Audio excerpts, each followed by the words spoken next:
We're back now with some closely watched new data on the U.S. economy, which just came out. It's the first inflation report of this new year.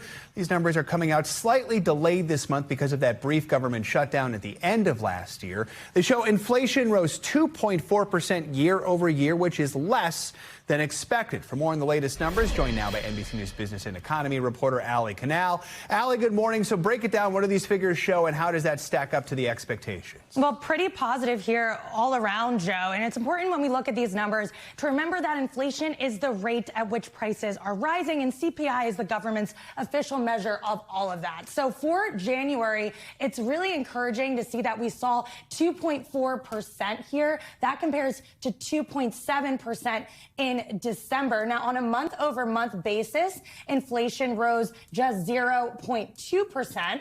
In December, that number was actually 0.3%. So even on a month-over-month basis, we came in better than December. And when it comes to economists' expectations, they were expecting this headline annual figure to be 2.5%, and they expected this monthly figure to be 0.3%. So better across the board when it comes to economists' expectations as well. And this was a very important report. It sets the tone for 2026. It comes after the end of multiple government shutdowns, especially after the end of that longest government shutdown in history that officially ended in November, where we had a lot of a data lag. We had a distortion when it comes to these numbers. So a very positive sign for consumers, along with policymakers as well, that are making these decisions on interest rates. So the January number, how does it compare with just what we've been seeing over the last few years, and just taken with some of the other economic figures we've seen this week?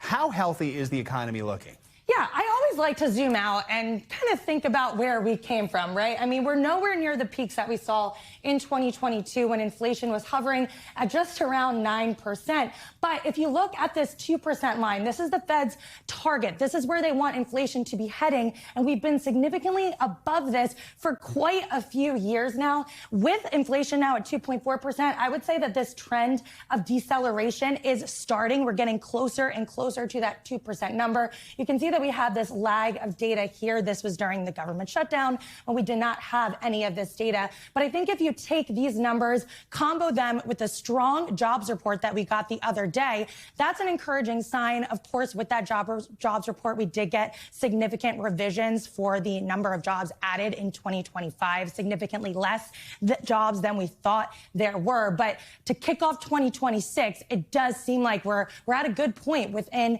this economy. We'll just have to wait and see how this data evolves over the next few months. Quickly, let's break it down by some of the categories that really matter to people. How about food, energy, housing? What did we see there? Yeah, so these are the main categories that make up inflation. Now, food, we did see a deceleration there, 2.9%. Now, the Trump administration did roll back tariffs on dozens of food items late last year, so that likely helped the food index. However, 2.9% is still pretty elevated, and that's due to increases in categories like coffee, beef, which we'll get to in just a second. But you can feel this at the grocery store, and you can feel this when you're dining out as well. Now, on the good side of things, energy actually declined 0.1% year over year. This was due to a massive drop in gas prices. Gas prices actually fell 7.5%, but utility costs, they were higher, and that's due to your electric bill really being more expensive during that cold snap. And then finally, shelter,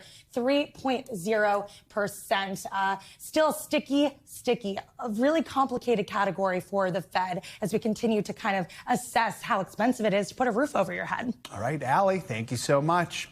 We thank you for watching, and remember, stay updated on breaking news and top stories on the NBC News app or watch live on our YouTube channel.